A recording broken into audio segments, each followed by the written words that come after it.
Okay, we're back getting ready for Unreal Adventure 2024 presented by Skyjacker Suspensions. We are here at Woods Off-Road in San Marcos, California, and we're going to show you around this very cool, very special 56 S120 International build. So as you guys know, there have been a lot of different vehicles built on Ultimate Adventure, and that's going to continue being the case on Unreal Adventure. So there is a formula to a successful vehicle for Unreal Adventure. It's got to be, number one, very well sorted out. There's no cutting corners. And believe it or not, the on-road days wreak as much havoc as the off-road days, because unfortunately, a lot of guys, when they build an off-road car, serious off-road vehicle, they don't really care much about on-road. They're thinking only, well, most I'll do is 20 miles up the road to, the trailhead or something like that. Well, that is not the case with Unreal Adventure. We're doing anywhere from 1,000 to 1,400 on-road miles, and then also hitting anywhere from 4 to 7 really hard off-road trails all at the same time. So having a vehicle that can do all of that is actually very difficult to build.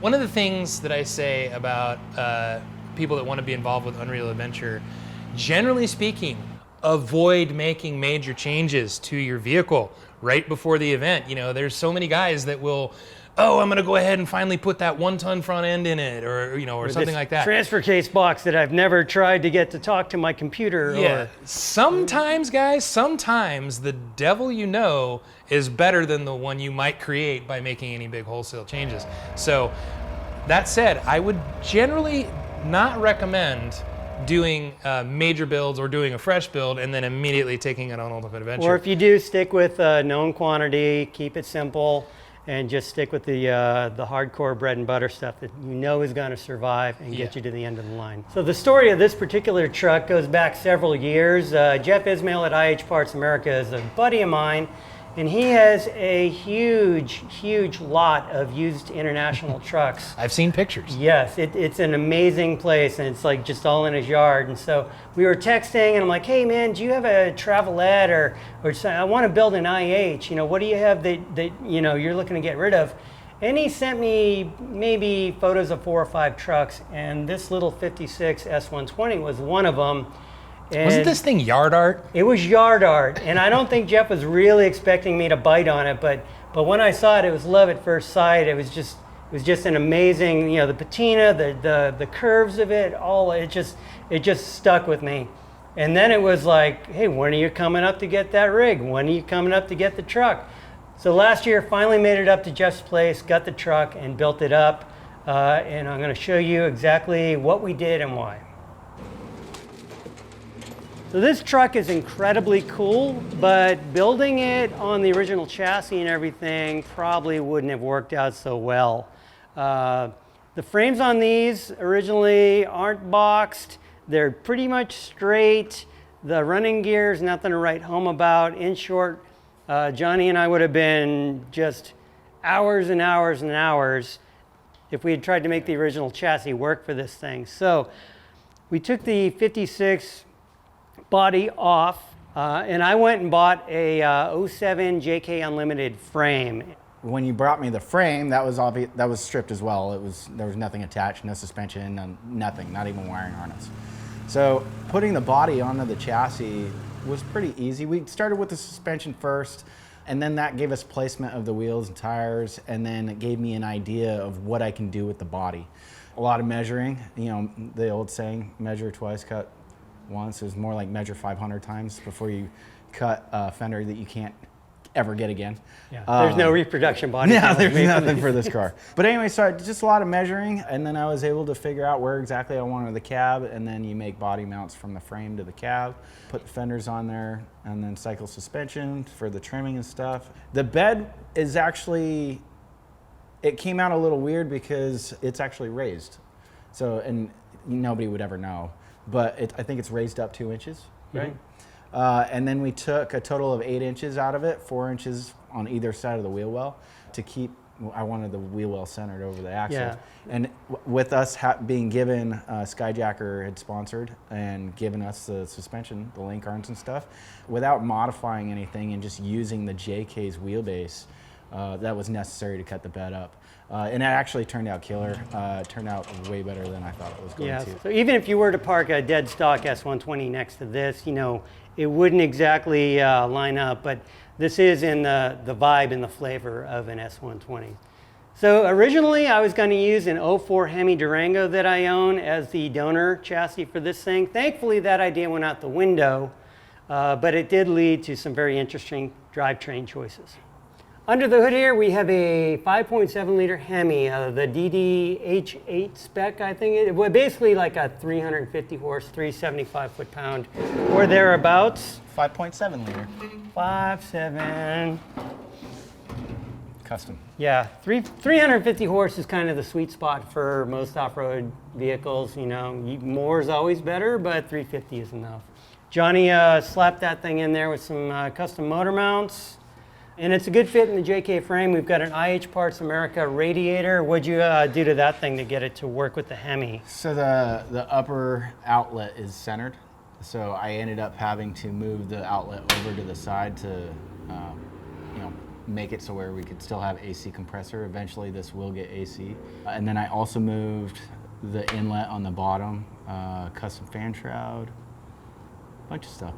Bunch of stuff, yeah, custom intake ducting and whatnot. There are some cool nods to the vintage elements on this truck, like using the old regulator cover to hide some of the modern fuel injection relays and stuff. And but then right next to that is some very high zoot modern Willwood master cylinders. So it's a mixed bag of everything. It just works. It's a whole bundle of awesomeness.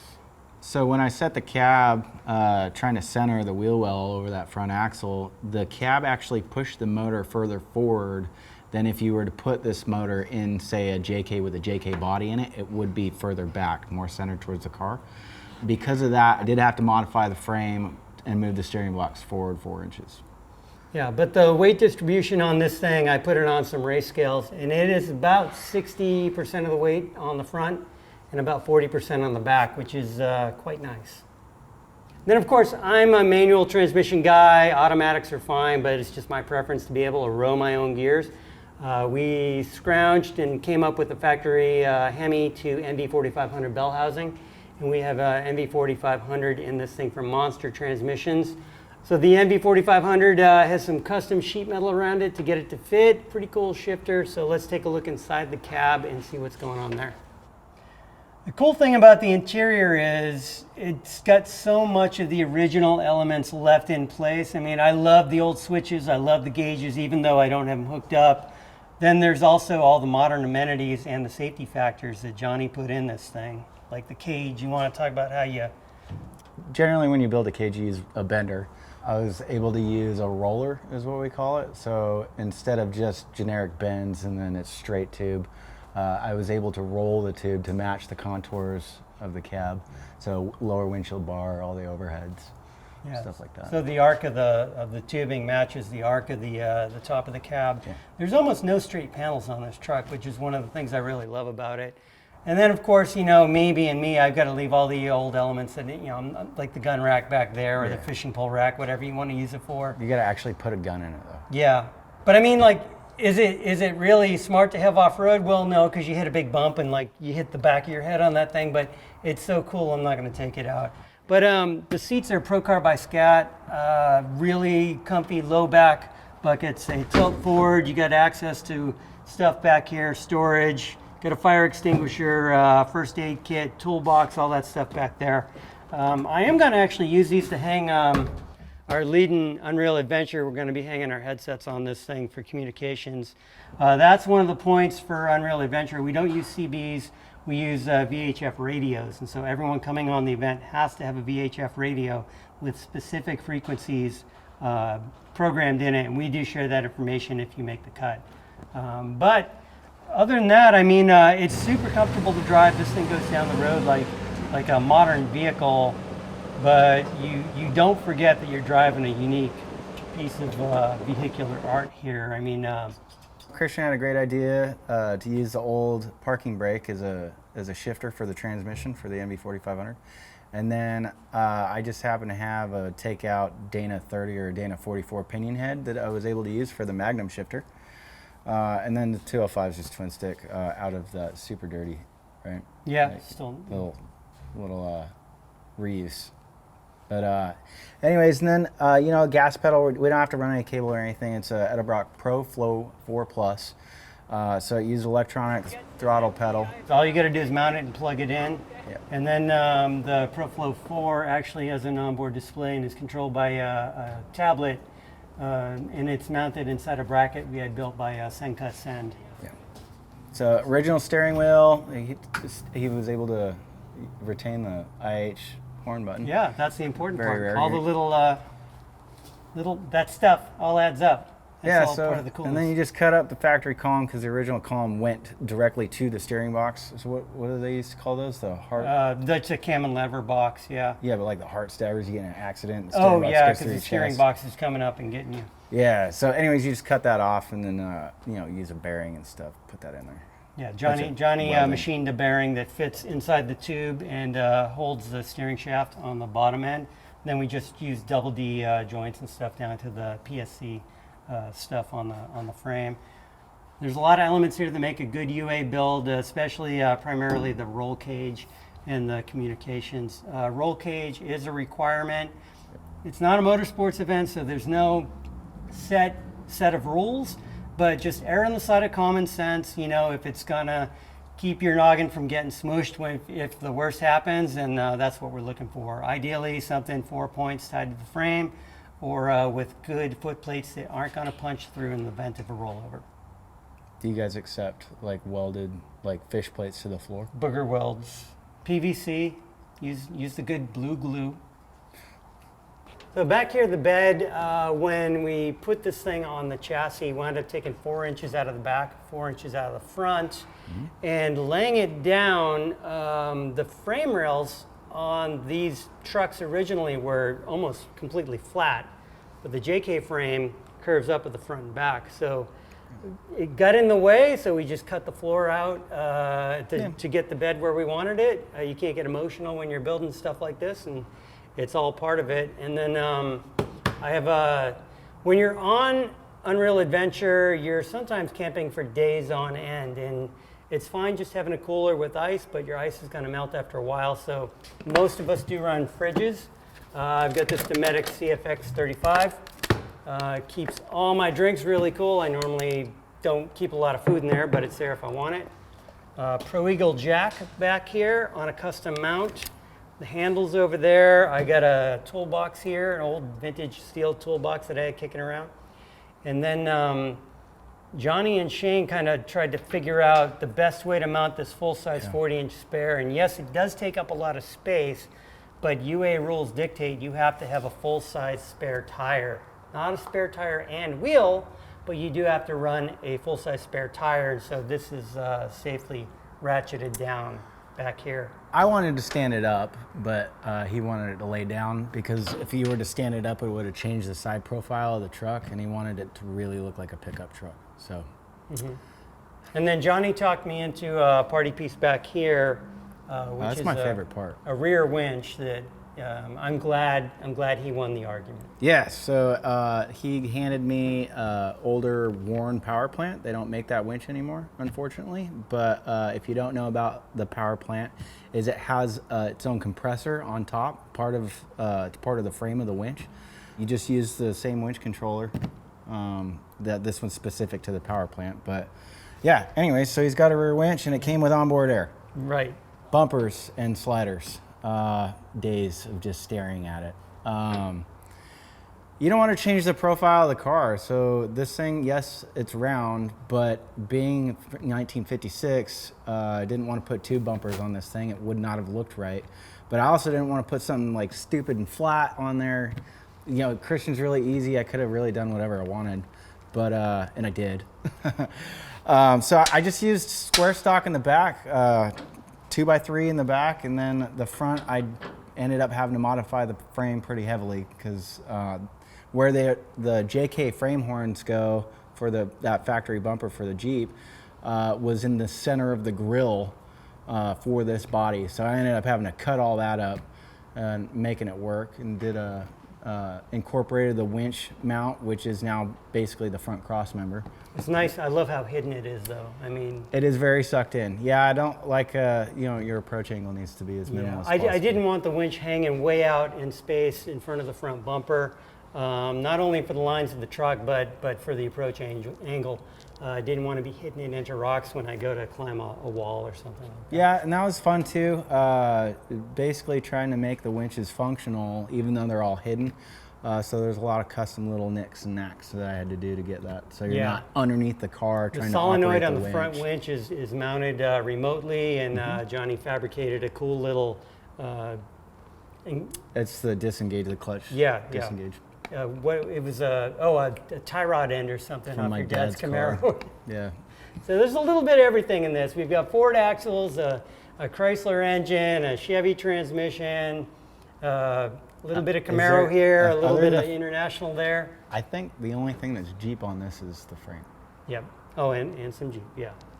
Speaking of the frame, why don't we put this thing on the lift and take a gander at the exhaust and all that jazz. All the cool stuff underneath. There's more jazz to be had.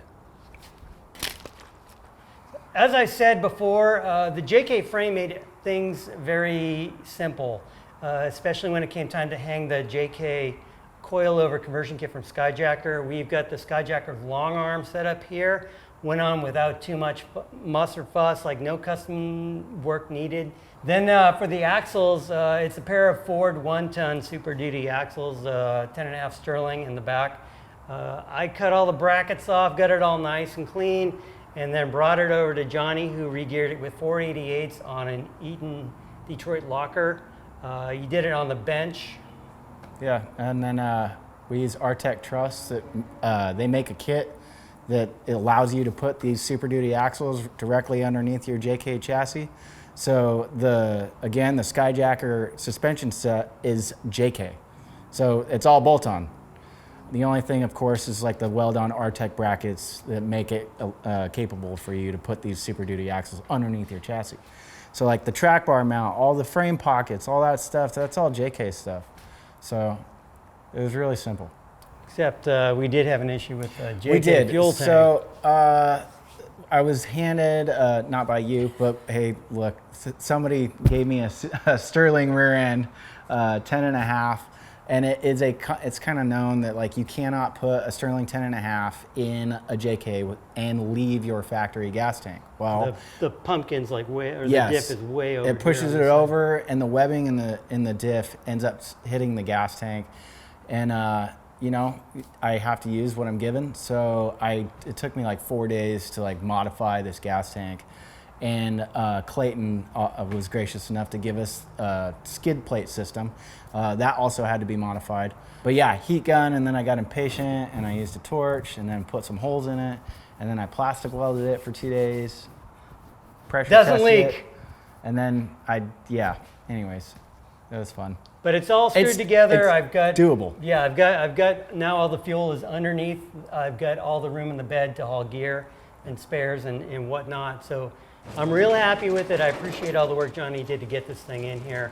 And it's a really nice, tight working setup. Oh, and also we've got the optional Skyjacker air bumps on the back of this thing, and Johnny made a nice little pad for it. Yeah. Full stuff here, keeps the tires out of the cut fenders. And then Johnny built a really slick exhaust setup with a Corsa muffler and a Corsa resonator. Very nice stainless steel, the whole setup. It's TIG welded, really nice work, man.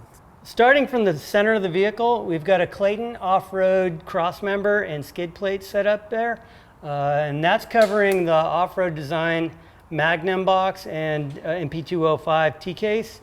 Those connect to the axles with a pair of 1350 CV Quigley custom drive shafts. It's 1350 U-joint on the front axle and a 1410 U-joint on the back. Heavy duty burly stuff. And the Ford Dana 60s slung with a Skyjacker long arm front suspension using Skyjacker's new ADX coilovers. These are 6-position adjustable remote reservoir coilover, so you can really dial in the ride to your liking. And then up front, we've got a Ford Dana 60 with 488 gears and an Eaton Detroit locker up here. About a day's worth of cutting. Yeah. With Super Duty. Speaking and of radius cutting, arm Johnny stuff. did a lot of custom fabrication on the side of the truck too. So the steering's all mine. That's not in the box. So, and then PSC steering ram, again the skid. And then I think we used the 1550 axle shaft. So the earlier Super Duties had a 1480 Series U joint in the front axle shafts. The later ones have a 1550 and it drops right in. So we did the upgrade while we had the axle part on the bench. The other thing you're going to want to upgrade is your ball joints. Get rid of them. So yeah, we had an American Iron ball joint delete set up for this thing that Johnny installed. Now it's like we don't have to worry about any of that stuff. The steering's pretty much bomb-proof in this thing. Knock on wood. Don't touch me. Knock on wood.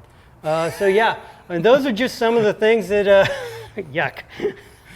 So those are some of the things that we did to this to help ensure that it's going to survive Unreal Adventure unscathed, hopefully. If your vehicle you think has what it takes, go to unreal-adventure.com to apply. And be sure you check back on our YouTube channel next time. We are going to be announcing who is making the cut for this year's Unreal Adventure. And if you can, please be sure to subscribe and hit the like button. It really helps us out. I just want to know where we're going. In due time. Going on a trip.